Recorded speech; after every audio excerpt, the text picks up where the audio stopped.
With no race this weekend, I thought it'd be a great time to be a little retrospective on the previous two races and ask the question, have the regulation changes for 2022 done their job? Now, I know we've not had a lot of races yet, but it's worth having a look at the two we've had just to ask the question, have we had better following? Have we had more overtakes? Have we had better racing? Now, if you want the video to stop here, then yes, the answer is yes. But I'd like to go into a few specific things that we've seen over the last two races to maybe justify that yes. So let's get stuck straight in. We'll start with what were the goals for the new regulations this season.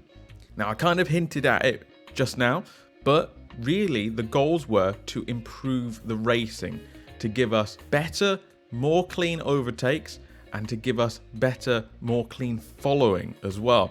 And how they did this was changing the aerodynamics on the cars from the 2021 season over to the 2022 season, basically by redeveloping from the ground up these cars. We'd got into a position before in previous seasons where the aerodynamic wake coming off of cars in front was destabilizing cars behind, making it so that they really couldn't follow. They couldn't get any performance out of their cars if they were following another car, just because of the way airflow works coming off of the front car affecting the car behind. So what the regulations did this year is they got rid of all the wings and divots and all the aerodynamic parts that affected things like that. They got rid of all of those and made it so most of the downforce from the cars was coming from the underside of the car instead. The idea behind this meant that cars could follow each other much more closely without dirty air coming off the car in front affecting the car behind too badly. It still does affect them, but not as much as it previously did. And now we've had two races into this season, we do have a small sample size that kind of lets us know whether this has been effective or not. So let's have a look at the tracks we've had so far. So our first race was in Bahrain, which has always been a pretty positive track for overtakes and action over the years. It's also got 3 DRS zones, which is on the high end. So I think we were definitely set up to have a decent race, regardless whether regulations worked or not. However, we did see indications in that race, didn't we?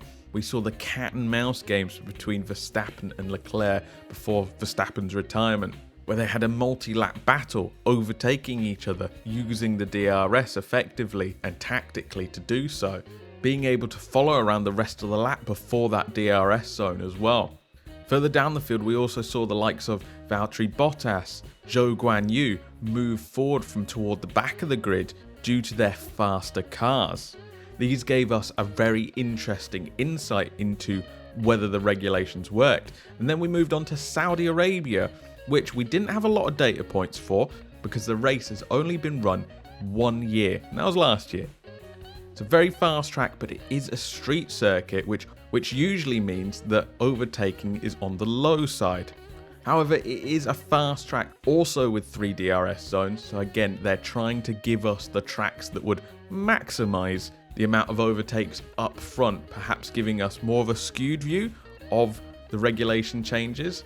But if we compare this race in Saudi this year compared to the race last year, we definitely saw more on track action and much better following. We saw more cat and mouse games between Verstappen and Leclerc, especially in the last 10 laps of the race.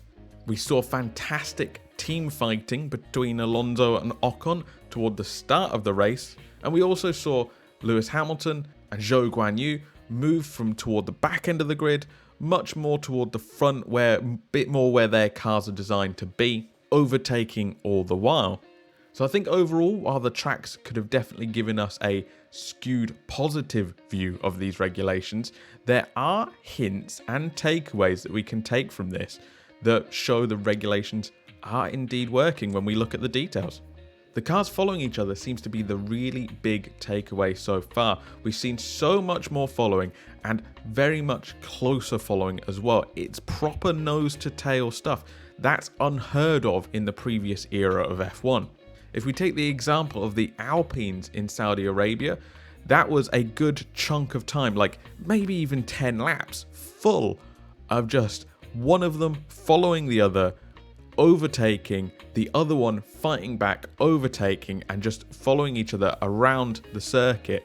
Of course, it did actually hurt the team, the fact that two teammates were doing that, but for fans at home, neutrals and fans of other teams, this was fantastic to watch. We had an action-packed opening thanks to Alonso and Ocon at Alpine and Otmar Safnauer, who allowed them to race as well. It's also the same at the front of the grid as well. We've got Verstappen and Leclerc, which seem very evenly matched, and their cars seem very evenly matched as well. In both races so far this season, we've seen them out at the front, following each other very closely, using the DRS very tactically to try and get the foot up on the other.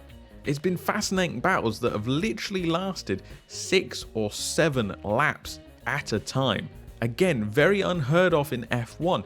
Typically when an overtake was made in the previous era, it was because the car behind was a second or two faster than the car in front, so they're able to pull up very quickly, overtake very quickly, and then pull off again. There's very little chance for the person who was being overtaken to defend or fight back. I kind of touched on it there as well, but fighting back from an overtake is now a thing. It's previously not. 99% of the time a car would overtake, they'd pull off into the distance, there was no fight back. But now, because the cars can follow each other, it means that overtakes are now being done by cars similar in pace to each other, meaning that the car that gets overtaken can now follow the person that's just overtaking them and fight back maybe a lap later. This is what's led to these multi-lap battles that we've seen. I think in Saudi Arabia, for instance, Max Verstappen had to overtake Charles Leclerc 2 or 3 times before he could make it stick, because Leclerc just kept fighting back at him. So that's been really interesting to see, and that's been an amazing regulation change for that, because it means for us as fans, we genuinely don't know who's going to come out on top in these fights. There is also one unsung hero in these regulations, which I don't think has been touched on too much, and that's the tyres. Obviously, we switched to these much bigger, sturdier tyres this year, but the aero seems to be getting all of the press when it comes to the following and the fighting and stuff like that. But let's not forget that the tyres have a big impact in that as well. They used to be so soft that they grained very easily after a short fight. But now they're a bit more robust and they can be pushed for a bit longer. So the fact that we're seeing multi-lap fights isn't just down to the aero changes, it's also down to the tyre changes this year. So a little shout out to you, unsung hero, tyres and Pirelli. So coming back to the question, has the regulation changes for 2022 created better racing? Yes, I think it has, and I'm extremely excited to see how we get on for the rest of the season as well. What are your thoughts? Do you think the regulations changes have made better racing so far this season? Let me know in the comments. Let me know over on social media at Race Report Pod, and I will catch you in the next one.